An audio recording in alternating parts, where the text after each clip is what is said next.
who are here. Black history is extremely important, but history in and of itself is important. For me to study black history means I've got to go all the way back to the book of Genesis.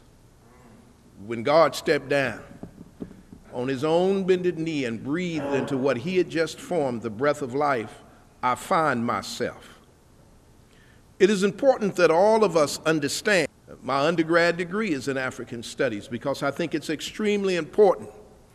But one of the things that touches and moves my heart is I have a child, and we have children in our home who are missing the opportunities to learn. And I believe in going to school. I believe in education. My wife and I both have done our grad and post-grad work. But at the same time, it is important that we touch the lives of those around us.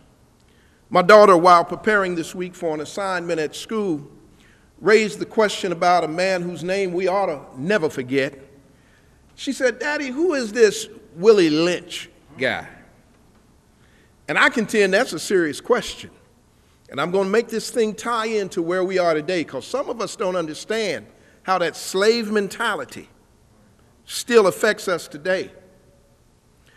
Too many times, especially as a gospel preacher, as a person who deals with grassroots people every day, I hear folks stand, my folk, and they'll mention a name and say, "I just don't like that sister. Can't stand that brother." Right. And I'm the kind of brother who'll dare to get into your business, because I'm like Brother Steve Muhammad. I'm controversial, and it's because I live by the creed that a little controversy is good for your soul. If you're not controversial, it's because you ain't really doing much. Right. Right.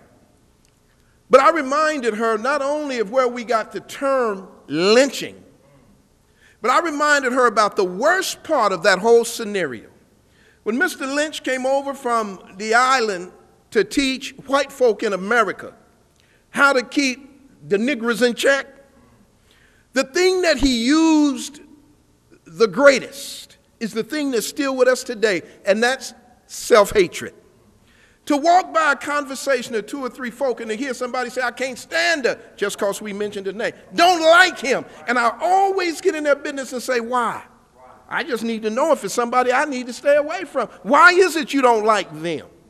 I don't know. I can't put my finger on it. And most of the time it's because there's nothing there. We've got to stop hating ourselves to the point that it makes us hate each other. Martin King, Malcolm X, different way of doing things with the same goal in mind. And if our agenda is the same, we ought to be able to love each other no matter what we think we heard about. I heard this. It's killing us.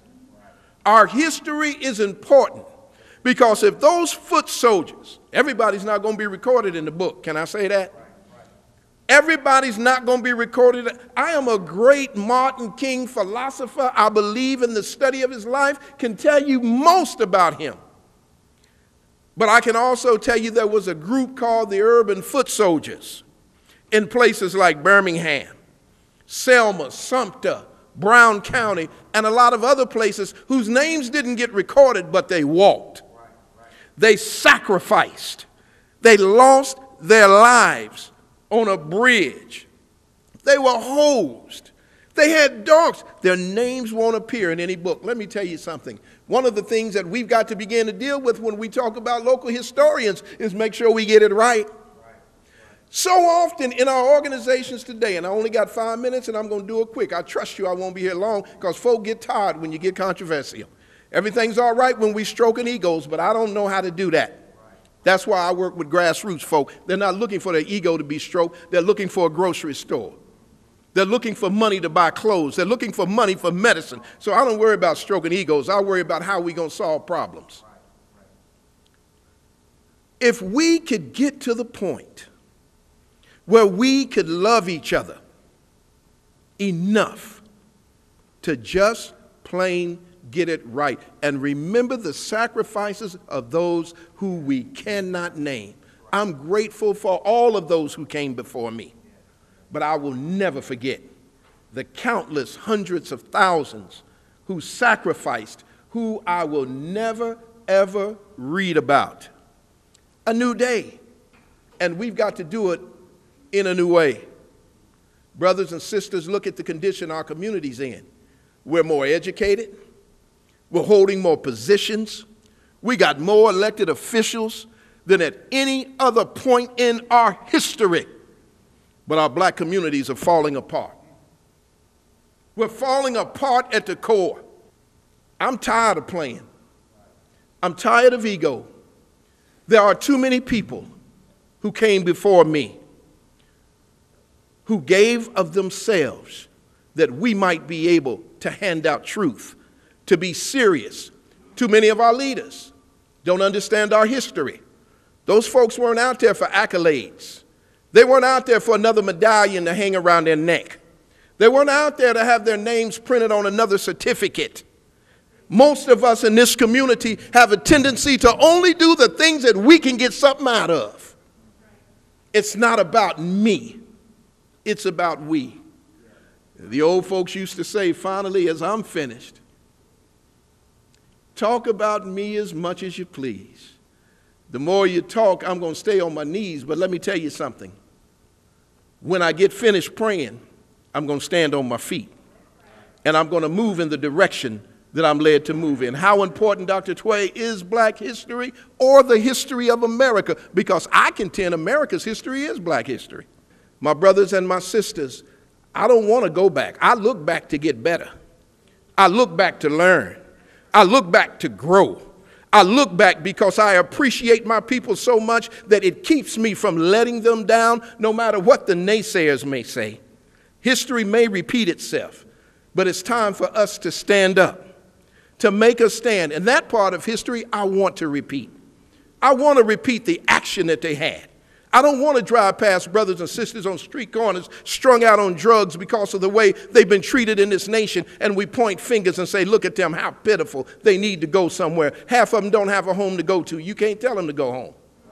We're in a bad condition. We're in a bad way. And the truth of the matter is, instead of doing like they did in history, they turned to each other. We now turn on each other. We need a new day. We need a new way. Our time must be now. If history is to repeat itself, then don't you believe the hype that we've arrived. We're still enslaved. It's just that some of us don't have enough sense to understand it. Take the shackles off our minds. Take the shackles off our inability to do what needs to be done, not because we can't, but because we won't. Some of us still scratch our head when it don't itch. And you know how they did it way around here, because they didn't want the master to think they were going to smack them, scratching it over here. So we reached way around here. Some of us still step and fetch it. For people that don't care nothing about us, don't misunderstand me, I'm a man of love. And I believe because I'm a man of love that it's important for white to be right. Black won't have to get back, brown can stick around, yellow becomes mellow, red man can get ahead, man. I believe in that. But what's in the best interest of black folk living in America is in the best interest of America.